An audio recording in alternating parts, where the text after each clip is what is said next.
बिस्मिल्लाहिर्रहमानिर्रहीम, अस्सलाम वालेकुम। लंबरदार्स या चौकीदार्स, लंबरदार के लीजिए या नंबरदार के लीजिए, गांव की इंतज़ामिया चलाने में, एडमिनिस्ट्रेशन चलाने में इनका कलीदी किरदार है। इसको आप बिल्कुल भी फरामोश नहीं कर सकते। लेकिन इनकी तनख्वाहों में फ़िलहाल इजाफा नहीं किया जाएगा, ना कोई इस तरह का इम्कान है। और मैंने एक सोशल मीडिया पे क्लिप देखा, बहुत तेज़ी के साथ वायरल हुआ, जिसमें एक हमारे साथी एक बता रहे हैं, जो जर्नलिस्ट है, कि हुकूमत ने इस पर ये कहा है, वो कहा है। मुझे लगता है शायद वो मिस कर गए जवाब जो गवर्नमेंट की तरफ से जवाब आए हैं। तहरीरी जवाब है, बहुत सारे एमएलएज ने सवाल उठाए थे, ऐसा नहीं है, लेकिन जो जवाब आया, एंड एज पर गवर्नमेंट्स रिस्पॉन्ड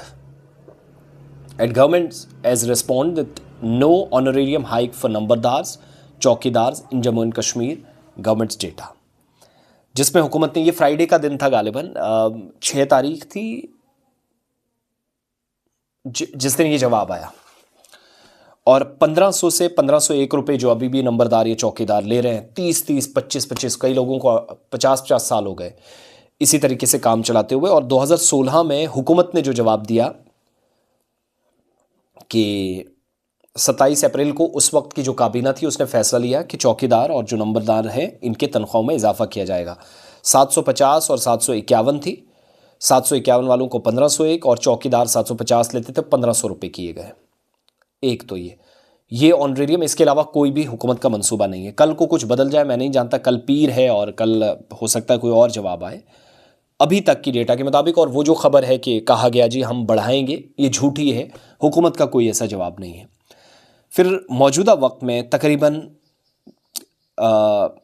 जो इक्तिसादी हालत है, बहुत सारे लंबरदार और चौकीदार बड़ी मुश्किल से अपना वो खर्चा चलाते हैं, लेकिन सरकार के कामकाज के साथ कॉम्प्रोमाइज़ नहीं किया। सिक्योरिटी, पॉलिटिक्स और इकोनॉमिक्स, तीनों जगहों पर, तीनों शोबों को बेहतरीन तरीके से चलाने के लिए चीज़ों में बैलेंस बना रही। इन लोगों ने ज़बरदस्त रोल प्ले किया है। और मुझे कहते हुए ये फ़ख्र भी महसूस हो रहा है कि सबसे कम तनख्वाह लेने वालों ने सबसे बेहतरीन काम किया अलग अलग जगहों पर। अनफॉर्चुनेटली कैबिनेट डिसीजंस भी हुए, बातें भी हुई, लेकिन तनख्वाह बढ़ाने के नाम पर एक लॉलीपॉप दिया गया जो 700-800-900 रुपये का था। इसके अलावा कुछ भी नहीं। रेस्ट गांव में आपकी सारी की सारी स्कीमें फेल हैं। लाइवलीहुड मिशन आपका फेल है, रूरल डेवलपमेंट मिशन आपका फेल है, नौजवानों के रोज़गार, स्वरोज़गार और ख़ुद होम स्टेज बनाने तक का जो मिशन है वो सारा फेल है, जब तक लंबरदार चौकीदार उसमें इन्वॉल्व ना हो। लेकिन उनके साथ नाइंसाफ़ी और ये जो माली दबाव है उस पर हुकूमत का ना करना अफसोसनाक है। ऑल जम्मू कश्मीर लंबरदार और चौकीदार जो है वो हुकूमत पर ज़बरदस्त दबाव बना रहे। अब अगर ये 3000 से 5000 भी हो जाए ना, मुझे लगता है कुछ भी नहीं, ये बद्दा मजाक होगा। जो वर्किंग कंडीशंस हैं, मुश्किल सूरत हाल के बावजूद भी अवामी नुमाइंदों से ज़्यादा काम करने वाले ये लंबरदार चौकीदार, इस वक्त अनफॉर्चुनेटली कोई पॉजिटिव रिस्पॉन्स नहीं है। ना लेफ्टिनेंट गवर्नर एडमिनिस्ट्रेशन ने कुछ किया इस्तेमाल के। आज कोई भी मीटिंग होती है, लंबरदार चौकीदार को जिम्मेदारी दो।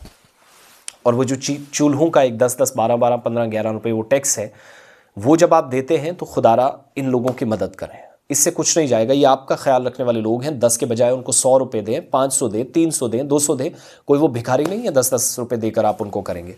तो मेरा ज़ाती मशवरा भी है उन तमाम लोगों को जो लंबरदार चौकीदार के हक़ की बात करते हैं।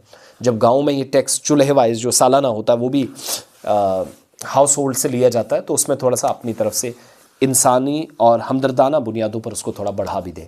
लेकिन गवर्नमेंट का फ़िलहाल कोई इरादा नहीं, कल को बदल सकता, अभी तक कोई नहीं। और जो खबर थी वो झूठी और बेबुनियाद है, क्योंकि मेरे पास गवर्नमेंट का रिटन रिप्लाई और जो उस वक्त कहा गया था सोशल वेलफेयर मिनिस्ट्री की तरफ से, वो भी मेरे पास डेटा है।